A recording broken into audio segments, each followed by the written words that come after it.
मैं आप लोगों को एक छोटा सा टॉक दूंगा। ये टॉक बहुत छोटा होगा, क्रिस्प होगा। हमेशा वो है जो मैं आप लोगों को बोलता हूँ, मगर फिर से एक दूसरे अंदाज में, क्योंकि चीजें सारी वही हैं अध्यात्म की।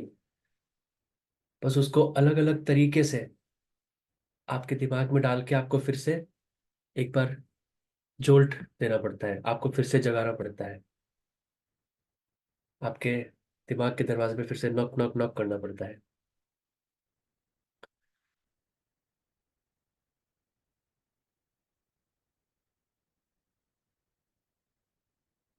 एक मैं कोट बहुत पहले से अपना बनाया हुआ, मैं आपको ग्रुप पे भी और यूट्यूब पे भी बहुत बार मैंने शेयर किया है कि आप इस दुनिया में पैदा हुए, फिर अर्थी पे चले गए चार कंधों पे, फिर किसी के घर में मल मूत्र में 9 महीने रहे, फिर पैदा हो गए, फिर जिए, फिर मर गए, फिर वही साइकिल चलती रहेगी चलती रहेगी चलती रहेगी चलती रहेगी चलती रहेगी। पैदा हो अर्थी पे जाओ, पैदा हो अर्थी पे जाओ, पैदा हो अर्थी पे जाओ।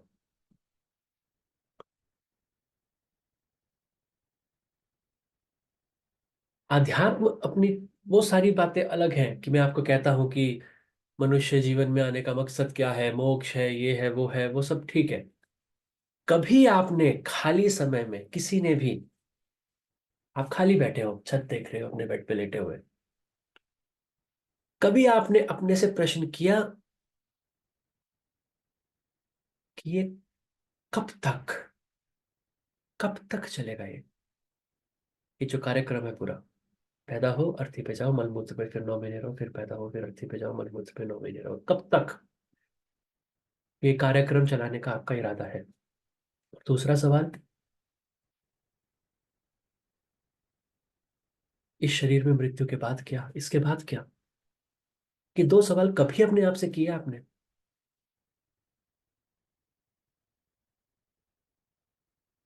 किसी ने नहीं करे होंगे।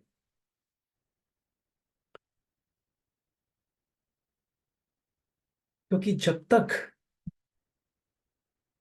आपको डेस्टिनेशन नहीं पता कब तक, तो आप डेस्टिनेशन लेस हो जाएंगे, मकसद विहीन हो जाएंगे, तो वो यात्रा कभी खत्म नहीं होगी। मान लो मैं आपको बोलूं, वहां तक जाना है, उस बैंक तक जाना है आपको, गाड़ी में चलो ड्राइव करके जाओ। आपको पता है डेस्टिनेशन कहाँ है, वो बैंक। आप वहां जाओगे, ब्रेक मारोगे, गाड़ी को पार्किंग में लगा दोगे, यात्रा खत्म। फिर मैं आपको बोलूंगा वहां सब्जी मंडी जाना है, फिर हमारे सब्जी मंडी गाड़ी लेके जाओगे, फिर वहां ब्रेक मारोगे, पार्किंग करोगे, यात्रा खत्म। मगर अगर आप, मैं आपको कहूँ गाड़ी में बस ड्राइव करनी शुरू कर दो, अब आपको पता ही नहीं है रुकना कहाँ है, कहाँ जाना है, बस आप उस ड्राइव करते चले जाओगे, करते चले जाओ, करते चले जाओगे, वो कभी आप गाड़ी को रोकोगे ही नहीं, क्योंकि आपको पता ही नहीं है कहाँ रोकना है। ऐसे ही ये जीवन की यात्रा के साथ है। आत्मा की ये जो यात्रा है, इसको कहाँ रोकना है, जब तक आप इसको उसकी डेस्टिनेशन नहीं बताओगे, वो नहीं रुकेगी। वो पैदा होगी, हजारों अज्ञानतावश कर्म बंध बनाएगी, मर जाएगी, फिर वो कर्म सारे जो आपने कर्म बंध जो आपने बनाए, वो सारे संचित कर्म में जाके मिल जाएंगे। फिर बस वो भोगते रहो भोगते रहो भोगते रहो, जितना आप भोगोगे उससे 10 गुना ज्यादा आप हर जन्म में कर्म बना लोगे।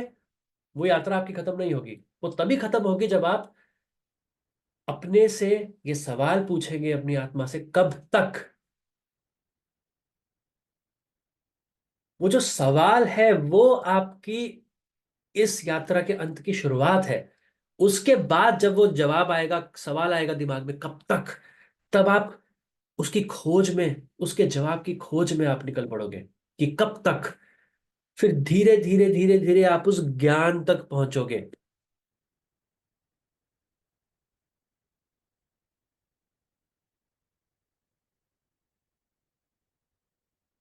इतने सारे लोग, कभी भी किसी से पूछो ना, जी कैसा, जिंदगी कैसी चल रही है, कैसी कट रही है, तो एक आम जवाब क्या सुनने को मिलता है? बस काट रहे हैं, जिंदगी काट रहे हैं, समय काट रहे हैं। वो आप समय को नहीं काट रहे हो, समय आपको काट रहा है।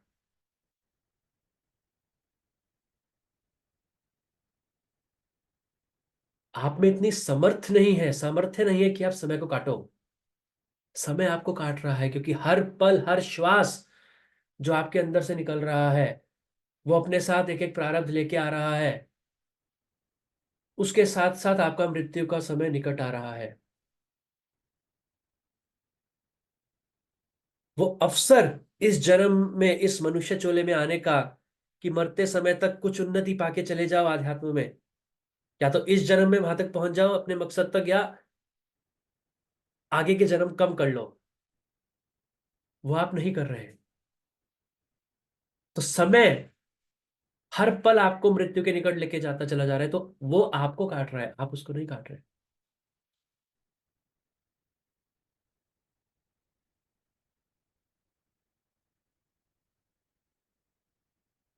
वरना आपके इस मनुष्य चोले में आने का फायदा क्या हुआ? क्यों भेजा भगवान ने आपको इस मनुष्य चोले में? क्यों आपने इतनी सारी योनियों के बाद ये मनुष्य चोला पाया? कि आप स्कूल किंडरगार्टन के बाद आप प्राइमरी स्कूल में जाते हो? क्यों स्कूल पार करने के बाद आप कॉलेज में जाते हो? हमेशा स्कूल में ही रहो, हमेशा किंडरगार्टन में ही रहो।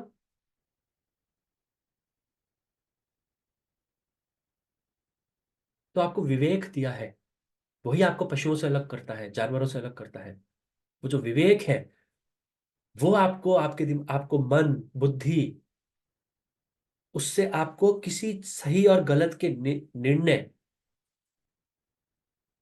की एबिलिटी देता है, का सामर्थ्य देता है। तो अगर वो आप एक्सरसाइज नहीं कर रहे, वो अपनी विवेक को अगर आप इस्तेमाल नहीं कर रहे, तो फिर आप पशु जैसे ही हो ना। भाई पशु का क्या है? मैंने आपको अपनी डेथ सीरीज में जब मैंने बताया था कि एक आत्मा की मृत्यु के बाद यात्रा होती है, उसको वासना देह में रहना पड़ता है, यातनाएं सहनी पड़ती हैं, फिर उसके बाद जो उसकी उन्नति होती है उसकी आत्मा की, उस हिसाब से उसको लोक तक उसकी गति होती है, फिर वापस आना पड़ता है। पशु में ऐसा नहीं होता, क्योंकि पशु कर्म बंद नहीं बनाते, उनकी तो प्रोग्रामिंग हो रखी है। तो पशु ने ये वाला शरीर छोड़ा, जैसे ही ये शरीर छोड़ा, अगले शरीर में उसको वो गर्भ में चला जाता है पशु। पशु की कोई आत्मा की यात्रा नहीं होती, वो हमारी होती है।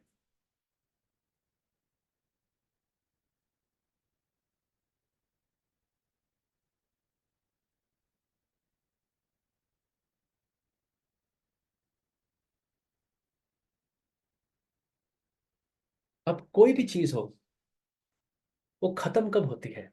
मान लो आप किसी भी चीज में उस चीज को पाना चाहते हो, या उस चीज को कर दिखाना चाहते हो, वो तब जब उस चीज का आपके दिमाग में डर खत्म हो जाएगा, आप उस चीज को पालोगे, आप उस चीज को पार कर लोगे। एग्जाम्पल, एक ऐड आता था ना, अभी पता नहीं आता होगा या नहीं आता होगा, डर के आगे जीत है। तो वास्तव में डर के आगे जीत है। आप एग्जाम में कैसे पास होते हो? क्योंकि आपके दिमाग में वो एग्जाम का डर निकल चुका है। अगर एग्जाम का इतना ज्यादा खौफ होगा आपके दिमाग में, आप पार ही नहीं कर पाओगे, सारे एग्जाम के सारे आंसर भूल जाओगे, सब गलत करके आ जाओगे वहां से। एक किसी क्रिकेट कोई प्लेयर खेलता है, उसका टीम में सिलेक्शन कब होता है किसी बैट्समैन का? जब वो रन बनाता है अच्छे। वो रन कैसे अच्छे बनाएगा? क्योंकि उसके दिमाग से बैटिंग का डर निकल गया है। किसी बॉलर के दिमाग से बॉलिंग का डर निकल गया है। कोई अच्छा एक इंसान, एक अच्छा वक्ता, एक ओरेटर कैसे बनता है? क्योंकि उतनी सारी भीड़ को देख के बोलना उनके सामने, वो भीड़ का डर उसके दिमाग से निकल गया है। वरना वो सारी लाइनें भूल जाएगा खड़ा होते ही स्टेज पे। तो डर के आगे वो जीत है।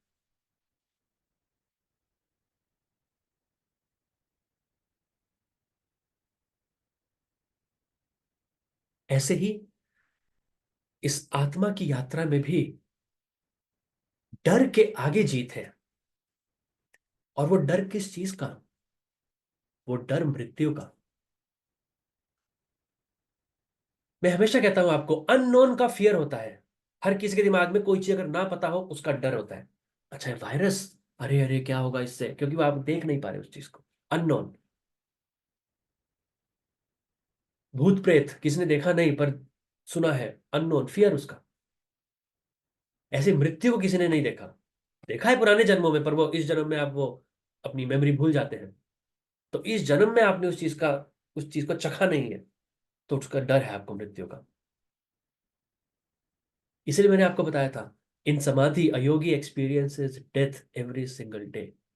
समाधि में एक योगी मृत्यु का अभ्यास प्रतिदिन हर दिन करता है। अब जब योगी, टेक्निकली क्या है डेथ? आत्मा का शरीर को छोड़ देना, निकल जाना आत्मा से। तो जब एक योगी समाधि में वही चीज कर रहा है जो मृत्यु के समय होती है, कॉन्शियसनेस, कॉन्शियस रहते हुए शरीर के, तो वो मृत्यु का अभ्यास रोज कर रहा है। अब जब वो मृत्यु का अभ्यास रोज कर रहा है, तो उस चीज का अब डर नहीं रह गया उसके दिमाग में। अब तो वो प्रतीक्षा करता है कब ये शरीर का चोला छूटे।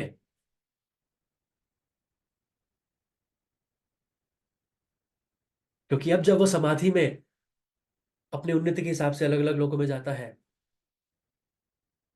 फिर उसको मजबूरन कुछ टाइम बाद वापस आना पड़ता है शरीर में, क्योंकि अभी शरीर के इस प्रारब्ध बचे हैं।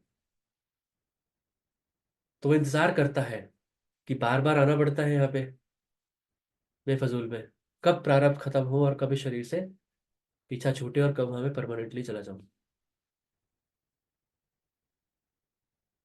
क्योंकि अब उस चीज का उसे आनंद आने लगता है। और जब किसी चीज का आनंद आता है, उस चीज को ज्यादा करने का मन करता है, उसका इंटॉक्सिकेशन होता है। इसलिए क्योंकि समाधि में ज्यादा से ज्यादा रहने की कोशिश करता है, जितना उसका शरीर सह पाए। वो भी उन्नति के हिसाब से ही होता है।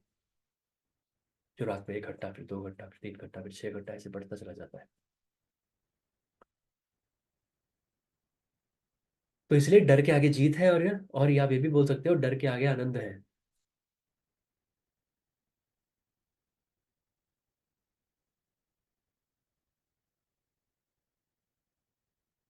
तो अगर आपके दिमाग में ये सवाल आया कि इसके बाद क्या, इस जीवन के बाद क्या, और ये जीवन मरण कब तक, तो अगर आपके दिमाग में आता है कि अरे, ये जीवन तो मुझे अपने बच्चों की देखभाल के लिए मिला है, या बच्चों की देखभाल के लिए जी रहा हूँ, या फिर पति पत्नी की देखभाल के लिए जी रहा हूँ, अपने बूढ़े माता पिता की सेवा के लिए जी रहा हूँ, तो सवाल पूछिए अपने आप से दोबारा, इसके बाद आपकी मृत्यु हो गई, अब कौन देखेगा आपके बच्चों को? आपकी मृत्यु हो गई, अब कौन देखेगा आपके बूढ़े पिता माता को?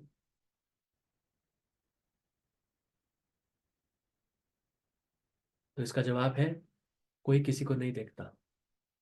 आपका उनके प्रति कुछ आपके पुराने कर्म बचे हुए हैं, आप उस रिश्ते में आए हो, आप अपना कर्तव्य निभा रहे हो, बस। उसके अलावा और कुछ नहीं। अगर आपके प्रारब्ध में होगा कि आपकी मृत्यु होनी है, तो उसके बाद उनका क्या होगा वो भी व्यर्थ है सोचना। क्योंकि उनको वो मिलेगा जो उनका प्रारब्ध है। Show will go on. आप कंपनी के बहुत बड़े सीईओ हो, आपने कंपनी छोड़ दी हो, कंपनी बंद नहीं हो जाती, कंपनी विल गो ऑन। कोई प्लेयर इंजर्ड हो जाए, बहुत इंपॉर्टेंट क्रिकेट का प्लेयर इंडियन टीम का, ऐसा नहीं होता उसके अगले दिन अगर मैच है तो मैच कैंसिल हो जाएगा। मैच विल हैपन, टीम फिर खेलेगी। तो इसलिए मैं इसलिए पैदा हुआ हूं, इसलिए पैदा हुआ हूं, ऐसे नहीं। इंसान के 3 तरीके के कर्म होते हैं, एक शारीरिक कर्म, एक परोपकार, और एक आत्मिक कर्म। अब शारीरिक कर्म क्या है? जो आप अपने शरीर के लिए और आपके जो शारीरिक रिश्ते नाते हैं उनके प्रति अपना कर्तव्य पालन करने के लिए जो भी आप करते हो वो आपके शारीरिक कर्म है। आपके बच्चों के प्रति आप कुछ करते हो, वो आपका शारीरिक कर्म है। अपने माता पिता के प्रति, अपने काम में, अपनी नौकरी में, समाज में, वो सब शारीरिक कर्म है। क्योंकि वो आपका उनसे आत्मिक नाता नहीं है, आपका उनसे शरीर का नाता है। जो पुराने कुछ प्रारब्ध आपके बचे हुए थे, उनसे कुछ लिंकेजेस कार्मिक जो बैलेंस आउट नहीं हुए थे, उनको बैलेंस आउट करने के लिए आप उस रिलेशनशिप में आए हो। और वो कर्म कहाँ होते हैं? वो आत्मा के ऊपर कर्म नहीं होते। वो कारण शरीर में कर्म होते हैं, तो ये शारीरिक कर्म हुआ आपका, जो भी आप उनके प्रति करते हो।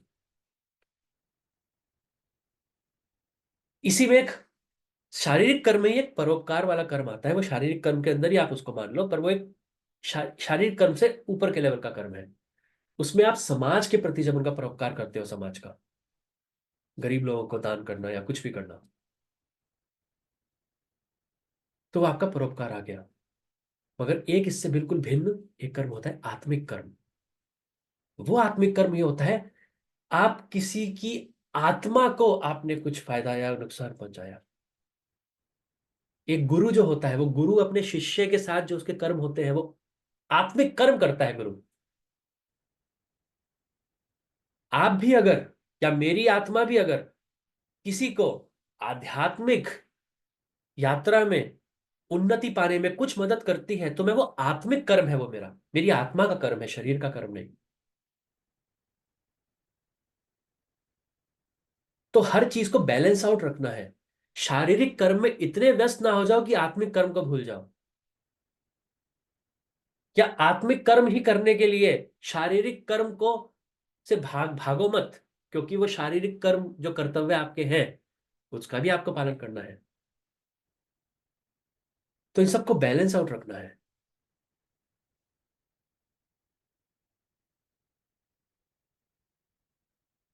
और एक गुरु है जो वहां तक पहुंचा हुआ है, वो तो आत्मिक कर्म कर सकता है सुबह से रात तक, क्योंकि वो तो अभी अपनी डेस्टिनेशन तक पहुंच गया है। लेकिन जो उससे थोड़ा नीचे लेवल के गुरु होते हैं, जो खुद भी अभी मोक्ष तक नहीं पहुंचे, लेकिन लोगों का कल्याण कर रहे हैं क्योंकि उनकी उन्नति हो रखी है, वो भी सुबह से शाम तक आत्मिक कर्म नहीं कर सकते, क्योंकि उनको खुद की यात्रा भी तो आगे की तय करनी है। तो हर चीज में बैलेंस, हर चीज में बैलेंस।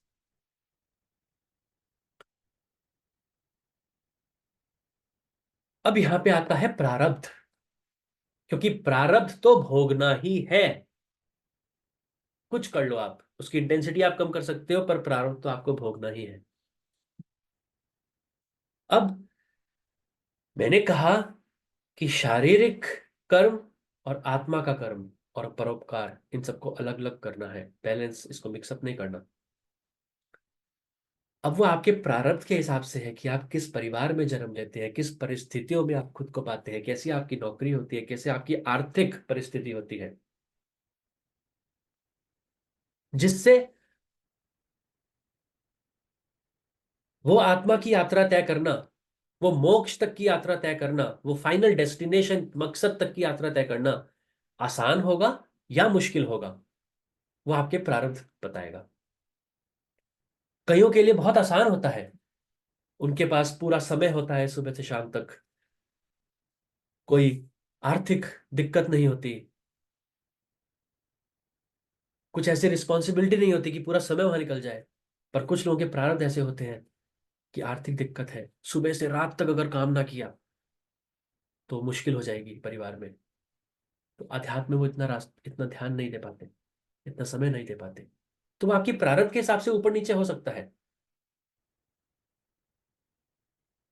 मगर उसको बहाना मत बनाइए कि ये मेरी परिस्थिति है, मेरे प्रारब्ध के हिसाब से, इसलिए मैं ध्यान नहीं कर सकता। नहीं, अगर वो आपकी परिस्थिति है, तो आपके अंदर उतनी शक्ति भी उसने कहीं ना कहीं दी है, उसको उसको सामना करने की, उसको फेस करने की, उस चैलेंज को हेड ऑन लेने की, क्योंकि वो आपके बनाए हुए प्रायोरिटी तो है।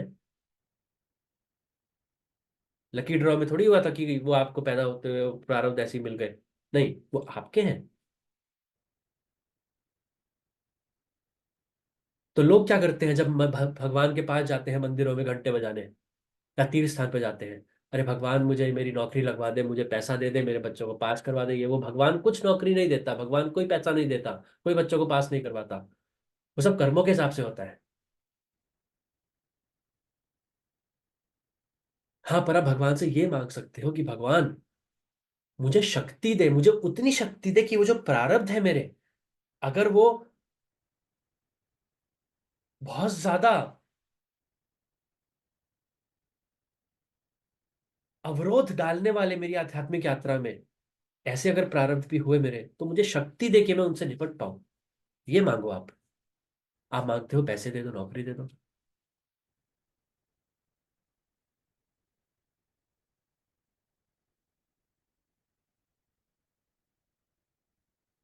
क्यों एक आत्मा कभी आध्यात्मिक यात्रा में अचानक अंदर से वो दिव्यता, वो पायस ऊपर आता है, वो सतोगुण वाले कर्म वृत्तियां ऊपर आती हैं, संस्कार ऊपर आते हैं पुराने जन्मों के कभी, और वो अग्रसर हो जाता है उन्नति में, और अचानक से वो सालों साल, दशकों दशक, जन्मों जन्म भटक जाता है, अचानक से पतन हो जाता है उसका। क्यों?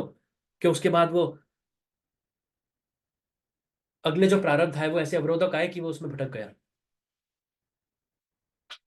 तो ये भगवान से मांगो कि वो कैसा भी कर्म आए, आप भटको ना, आप पे वो शक्ति है उससे निपटने की।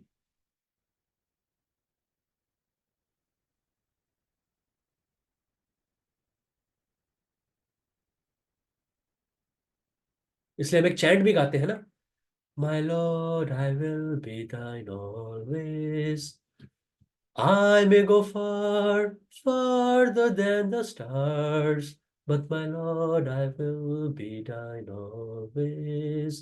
Devotees may come, devotees may go, but my Lord, I will be thine always. कि हे भगवान, मैं कितना भी उस प्रारब्ध में, उस अवरोधक प्रारब्ध के इन्फ्लुएंस में आके, मैं कितना भी दूर चला जाऊं, मतलब, मगर मैं तेरे पास जरूर आऊं। ये मांगो भगवान से।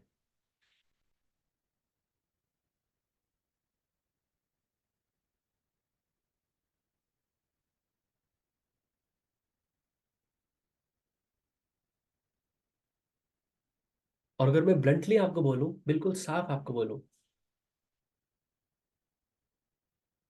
अगर आपने मृत्यु की, आपने अगर मृत्यु का को चखा हुआ है, उसका एक्सपीरियंस किया हुआ है इस जन्म में, मृत्यु का कैसे होती है डेथ, आप में से कोई भी एक दिन और जीना नहीं चाहेगा। आप बोलोगे मैं मर जाता हूं, क्योंकि हर किसी के अंदर जो वो आप आत्मा हो, किसी की भी आत्मा यहाँ एक पल रहना नहीं चाहती, क्योंकि ये उसका घर ही नहीं है। ये तो वो है, आपने हीरे को आपने कीचड़ में डाल दिया। जब हीरे की आंखें खुलेगी, वो कीचड़ में रहना चाहेगा नहीं। उसको पता है वो क्या है, वो उसकी दिव्यता क्या, वैल्यू है उसकी। तो एक कटु सत्य ये है कि आप अभी क्यों जी रहे हैं। आप इसलिए जी रहे हैं, आप अपने बच्चों के लिए नहीं जी रहे, आप किसी और के लिए नहीं जी रहे, आप इसलिए जी रहे हैं क्योंकि आप मर नहीं सकते। अगर वो मरना आपके वश में होता, आप अभी मर जाओ अपनी इच्छा से।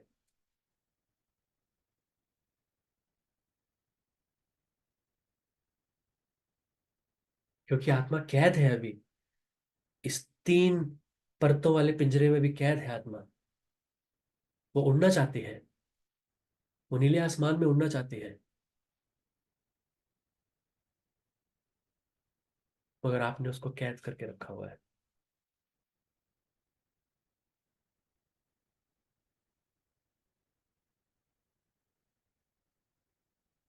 तो इसलिए डेस्टिनेशन अपनी बनाओ कि कब तक।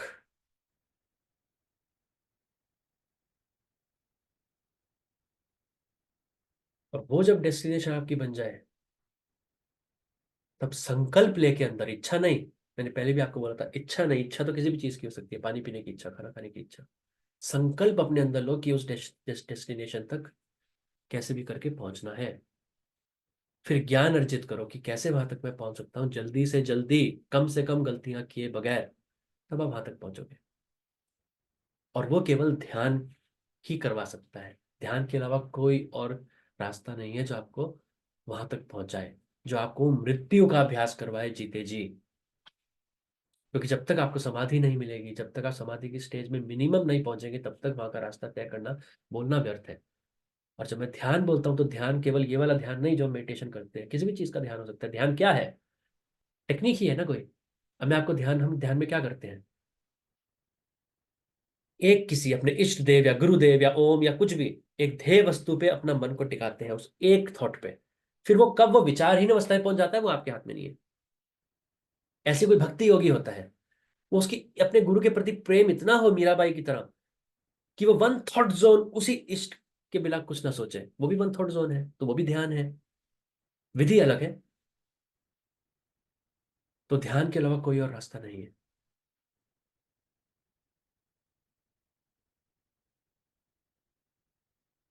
तो हर चीज की, आप शारीरिक कर्म करें, आप उससे नहीं बच सकते।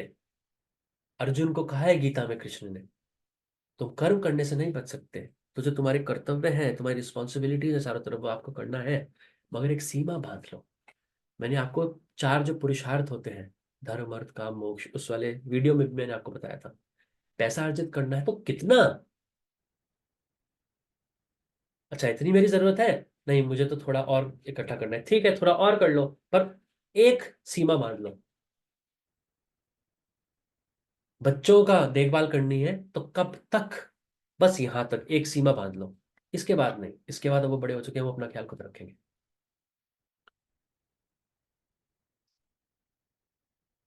तब तक तो सही है। वरना कब आपकी ये जीवन जो है, जो किसी और चीज के लिए आपको मिला था, वो आप केवल शारीरिक कर्म करते करते ही कब आप मृत्यु को में लीन हो जाएंगे, आपको पता नहीं चलेगा।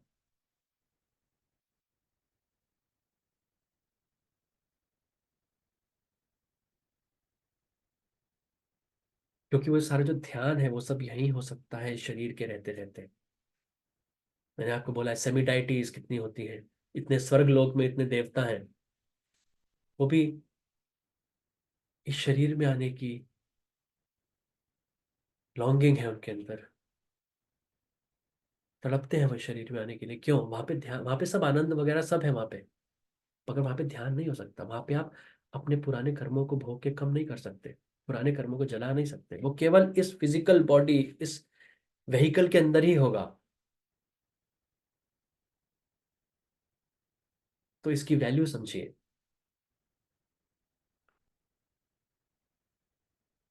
ये शरीर आपको मैकडोनल्ड्स के बर्गर और केएफसी का चिकन खाने के लिए नहीं मिला। पिज्जा और कोल्ड ड्रिंक पी के और पेट तोंद अपनी निकाल के इस चीज के लिए नहीं मिला ये शरीर आपको। ठीक है कभी कभार, पर यह शरीर आपको किसी और चीज के लिए मिला है।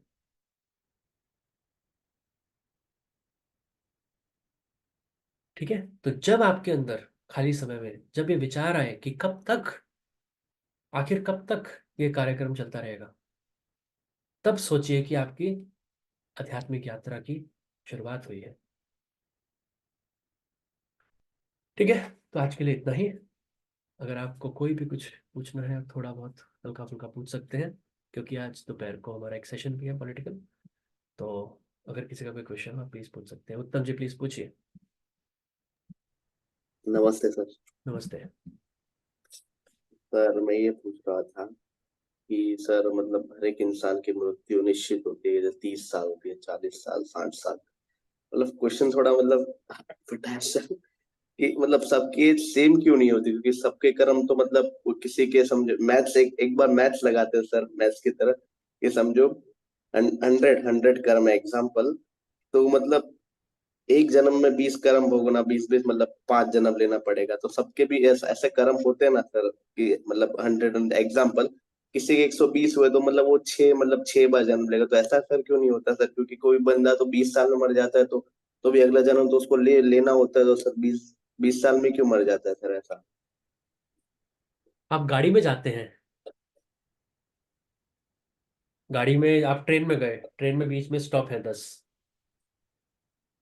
अब अगर एक स्टॉप से दूसरे स्टॉप के बीच का अगर डिस्टेंस जो है, गाड़ी को चलने में 10 मिनट लगते हैं, तो दूसरे से तीसरे स्टेशन में 10 मिनट तो नहीं लगेंगे ना।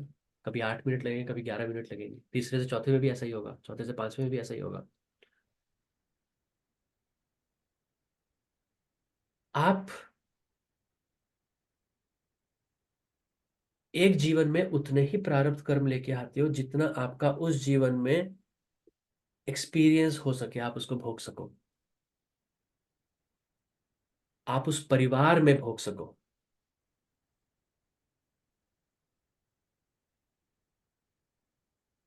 क्योंकि आपका उस परिवार में, उस आर्थिक परिस्थिति में, उस माता पिता के साथ, उस भाई बहन के साथ, उस देश में, वो आपके कि आप उस जन्म में कौन से प्रारब्ध आपको एक्सपीरियंस भोगने हैं, उसके बेसिस पे आपका होता है। आपके हाथ में नहीं है कि इस परिवार में मुझे पैदा होना है। जब उससे बिल्कुल विपरीत, अब वो आपने भोग लिया, अब उससे बिल्कुल विपरीत कुछ है, मतलब उससे बिल्कुल अलग कर्म अब आपको भोगने हैं, तो एक शरीर में रह के तो नहीं हो सकता ना। मान लो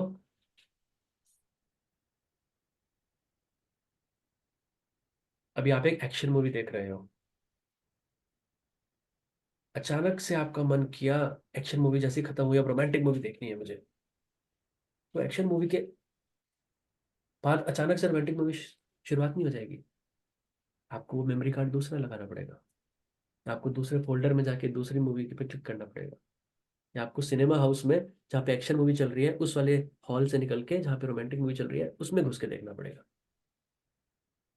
तो ऐसे ही उस शरीर से निकल के दूसरे में जाना पड़ेगा, दूसरी परिस्थितियों में जाना पड़ेगा जहाँ पे वो आगे के प्रारंभ आपके आप भोग पाए। अब आपको पहले कुछ आपके ऐसे कर्म थे कि आप बहुत ही एक एबंडेंट फैमिली, बहुत ही एक रिच फैमिली में पैदा होके आप कुछ ने कुछ ऐसे कर्म किए थे, आप वो भोगना चाहते थे, भोगने था आपको वो भोग। पर अचानक से कुछ समय बाद आपने कुछ ऐसे कर्म किए थे कि वो एकदम आप दरिद्रता को भोगे, तो वो उस शरीर में रहते हुए नहीं हो सकता। होता भी है कि आप पहले बहुत अमीर थे, कुछ ऐसा हुआ कि आप बिल्कुल नीचे आ गए, या बिल्कुल नीचे थे कुछ ऐसा हुआ आप ऊपर चले गए। लेकिन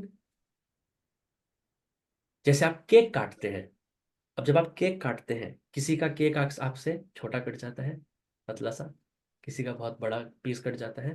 तो ऐसे ही होता है कि क्योंकि वो कर्म आपके हैं, ऐसा नहीं हुआ आपको आप कम कर्म लेके आए तो किसी ने आपके हिस्से के कर्म खा लिए या ले लिए, या कुछ नहीं, वो आपके ही सारे कर्म हैं, वो आपको ही खाने हैं। कभी कभी क्या ऐसा होता है कि कोई बच्चे जो हैं गर्भ में ही गर्भ में ही चले जाते हैं, गर्भ में ही खत्म हो जाते हैं। क्यों? वो बिल्कुल निश्चित कुछ गिने चुने कर्म थे जो उस जीवन में, उस गर्भ में माँ के भोगने थे उनको, वो बाहर आने से पहले ही, या बाहर आए कुछ दिन, कुछ हफ्ते, कुछ महीने, फिर चले जाते हैं, कारण बन जाता है कोई भी। तो वो केवल कर्मों के हिसाब से होता है, क्योंकि जब तक वो जो आप प्रारब्ध लेके आए हैं, मैंने आपको बताया था ना, ये वाला जो मैंने कर्म का आपको एग्जाम्पल दिया था, ये जो ऊपर के लाइट ग्रीन कर्म है, ये मान लो प्रारब्ध है जो आप इस जीवन में लेके आए हो। अगर ये बहुत कम हुए, ये लेयर बहुत पतली होती है ऊपर की, क्योंकि बाकी की लेयर जो नीचे की संचित कर्म मान लो, और ये जो बिल्कुल नीचे के हैं क्लेशात्मक कर्म जो चित्त के अंदर घुसे हुए हैं, ये चित्त ही मान लो आप। तो ये तो आप भूल जाओ, ये तो ऐसे है कि मान लो रजाई के अंदर आपकी धूल है, पर ये ऊपर के संचित, ये ऊपर के जो प्रारब्ध कर्म है, ये वो है जो रजाई के ऊपर की धूल है। आप झाड़ते हैं तो वो धूल उड़ती है। ऐसे ही आप सांस लेते हैं तो जो चित्त है आपका, जो वायु तत्व का बना हुआ है, तो जब आप सांस लेते हैं वो चित्त आपका वैसे ही हिलता है, जैसे एक चुन्नी हिलती है या एक रजाई हिलती है जब आप उसको झाड़ते हैं। तो जब वो हिलता है चित्त आपका, तो उसके ऊपर ये जो प्रारब्ध के सबसे ऊपर सतह में कर्म होते हैं वो एक एक करके निकलते हैं निश्चित समय पर। और वो ही अगर नहीं होंगे, अगर वो आप बहुत कम लेके आए हो उन कारणों से जो मैंने बताया, तो वो ही अगर नहीं होंगे तो फिर आप शरीर में रह ही नहीं सकते। ऐसा नहीं है ये खत्म हो गए फिर आप संचित को यूज करना स्टार्ट कर देंगे, संचित निकलने लग जाएंगे उसी शरीर में रहते हुए, ऐसा नहीं होगा। वो संचित में से फिर एक निश्चित मात्रा में ऊपर आएगा, फिर वो आपको वही भुगतने हैं। जब वो खत्म होंगे फिर अगले शरीर का भी आपका अंत हो जाएगा। तो ये चीज है, इसलिए कहा है कृष्ण ने, कर्मों का रहस्य बहुत ही गूढ़ है। आप इक्वल उसमें नहीं बांट सकते कि अच्छा वो 60 साल जिया है तो हर कोई पूरी दुनिया में 60 साल ही जिएगा, ऐसा नहीं है। हर किसी की यात्रा अलग है। और हर सर किसी ने एक और कर्म डाउट अपने अलग था। करे हुए हैं, हर किसी ने कर्म बंद अपने अलग अलग बना रखे हैं। ठीक है। सर एक और डाउट था। सर जब हम भस्त्रिका करते हैं तो हम फास्ट सांस करते हैं, मतलब तो फिर हमारे सांस तो कम हो रहे हैं, मतलब सांस जो ले रहे तो वो तो फिर कम हो रहे हैं, तो फिर। ये तो बहुत अच्छा लॉजिकल क्वेश्चन है आपका। ऐसे तो जो सारे स्पोर्ट्स पर्सन हैं, जो स्पोर्ट्स पर्सन फुटबॉल और वो इतना खेलते हैं, वो तो बहुत जल्दी उनकी डेथ हो जानी चाहिए, क्योंकि सांस ही खत्म हो गई जल्दी जल्दी लेके। नहीं सर, मतलब क्वेश्चन आया सर इसलिए पूछा हाँ, सर। ऐसा नहीं होता वो, इसलिए उस समय आप वो सांस ले रहे हैं वैसा। एक स्पोर्ट्समैन होगा ना बहुत, फुटबॉलर, या आपने भस्त्रिका करी, उस समय आपने सांस ले लिया जल्दी जल्दी, आई एग्री। मगर उससे जो आपकी लंग्स की कैपेसिटी बढ़ी, एक आम इंसान लंग्स के 10 या 20% ऊपर ऊपर का ही बस यूज करता है, नीचे तक जा ही नहीं पाता सांस उसका। मैं कहता हूँ ना, डायफ्राम वाली ब्रीदिंग करनी है, पेट तक सांस लेके जाना है। लोग बस यहाँ तक लेते हैं सांस, यहाँ तक लिया बाहर, यहाँ तक लिया बाहर। तो उस समय आपने वो जो 5 मिनट वो जो भस्त्रिका करी, उस समय आपका सांस निकल गया जल्दी जल्दी। लेकिन उसके बाद जो आपकी लंग्स की कैपेसिटी बढ़ी,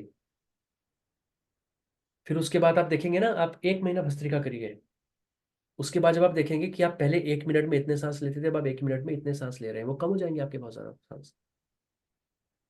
अब आप उसको मैथ्स में कैलकुलेट करके देखिए, कंपाउंडिंग करके देखिए, 70 80 साल 90 साल तक। कंपाउंडिंग आपको पता है ना, कंपाउंडिंग सिंपल कंपाउंडिंग नहीं होती, सिंपल सिंपल क्या कहते हैं, आप अगर, जैसे लोग इन्वेस्टर भी होते हैं, कंपाउंडिंग करते हैं, तो फिर ऐसे एक्सपोनेंशियल बढ़ता है एक लेवल के बाद। ऐसे आप बहुत बड़े बड़े अच्छे अच्छे फुटबॉलर्स को, टेनिस प्लेयर्स को देखिए, उस टाइम बहुत सांस ले रहे होंगे क्योंकि भाग रहे हैं, उनकी कैपेसिटी इतनी बढ़ जाती है कि जब उनको फिर आप रिलैक्स करते हुए टाइम देखा करिए, या उनको आप सोते हुए देखा करिए, वो पूरा, जैसे बच्चा सांस लेता है ना, छोटा बच्चा जब पैदा होता है, सांस लेता है तो उसका पेट अंदर बाहर होता है, वो पेट तक सांस लेता है, नीचे तक।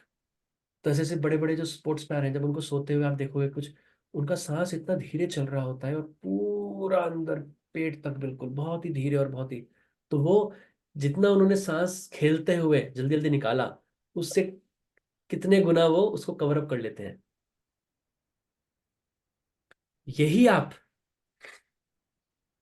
जो काम में लिप्त रहता है हमेशा, सेक्सुअल एक्टिविटीज में, सेक्स में, उस चीज में लिप्त रहता है, उनका सांस बहुत जल्दी जल्दी होता है। अब ये मत बोलिएगा वो भी स्पोर्ट्समैन की तरह है, वही बाद में बहुत धीरे धीरे सांस लेंगे, नहीं। उनका सांस और जल्दी जल्दी जल्दी जल्दी हमेशा होने शुरू हो जाता है, क्योंकि वो अपनी बॉडी की कैपेसिटी को कम कर रहे हैं, मार रहे हैं। राइट। ऐसे ही जब छोटे बच्चे होते हैं, क्यों छोटा बच्चा हमेशा से, आपने छोटे बच्चों को कुछ बोला, 6 महीने 1 साल के बच्चे को आपने कुछ बोला, वो बुरा नहीं मानेगा आपकी बात, वो आप पे भी हंस देगा, किसी और पे उस पे भी हंस देगा, क्योंकि वो सांस वहां तक ले रहा है। तो वो सांस वहां तक ले रहा है, तो सब कुछ बदल जाता है उसमें। ठीक है। तो इसलिए आपका क्वेश्चन बहुत अच्छा है, क्योंकि वो माइंड तो सोचेगा ये सारी चीज, क्योंकि वो लॉजिकल है। पर आपको देखना है कि उसको फिर बॉडी कितने मल्टीपल टाइम्स उससे ज्यादा कवर अप कर लेती है, बॉडी के सांस की गति स्लो हो जाती है। आप एक कुत्ता या एक बिल्ली देखें, 18 साल 20 साल मैक्सिमम जीते हैं, क्योंकि मनुष्य से उनकी गति ज्यादा होती है सांस लेने की। मनुष्य जो होता है 70 80 साल जीता है। आप एक कछुआ देखिए, वो 250 300 साल जीता है। क्यों? सांस बहुत धीरे लेता है। Everything is breath. पहले त्रेता युग में, द्वापर युग में, उम्र इतनी ज्यादा क्यों होती थी? 150 साल 200 साल क्यों जीते थे लोग? 250 साल 300 साल 500 साल क्यों जीते थे? मनुष्य ही थे ना। श्वास धीरे लेते थे, लंग्स बड़े थे, लंग्स पूरे डेवलप थे, पूरे लोअर लोअर एब्डोमेन तक पूरी ब्रीदिंग करते थे। तो ये, और जो भस्त्रिका आप करते हैं, इससे मैंने बताया था आपको, लंग्स और ये सारा जो के अंदर कार्बन जमा होता है, वो भी सारा निकल जाता है। कार्बन नीचे की तरफ होता है, नीचे की तरफ। तो जब वो निकल गया, तो वहां पर अब कार्बन नहीं है, अब क्या होगा वहां पे? क्या जाएगा वहां पे सांस जाएगा, आपका पूरा भरेगा। तो ये है। क्वेश्चन बहुत अच्छा है आपका। ठीक है। Yes sir. और किसी का कोई क्वेश्चन?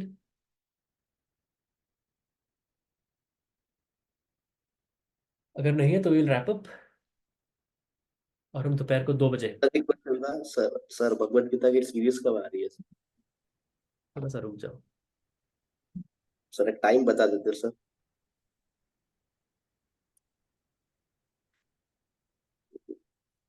करना है।